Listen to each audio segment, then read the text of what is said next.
con la tierra. En el sepulcro de Huerta Montero, en Almendralejo, ese día tiene un significado muy especial. Vean. Aficionados a la arqueología, estudiosos de la materia y simples curiosos se han acercado hoy al sepulcro de Huerta Montero en una mañana muy especial.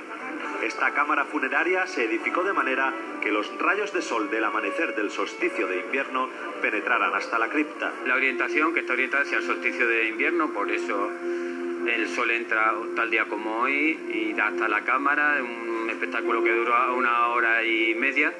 Construida hace 4.650 años con materiales del entorno, esta tumba de la Edad del Cobre nos permite conocer cómo eran las poblaciones primitivas que la usaron. Yo le auguro a Huerta Montero un futuro muy prometedor, porque cada vez está captando muchos más visitantes entendidos en la materia y otros que simplemente pues quieren conocer parte de lo que era también nuestra historia.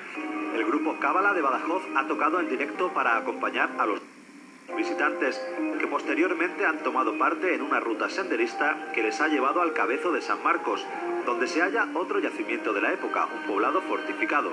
Además, cercano a la Huerta Montero se está investigando otro posible edificio funerario. Se ha hecho con la Universidad Portuguesa de Évora, con la Universidad de Extremadura, unas prospecciones y parece ser que puede haber otro enterramiento.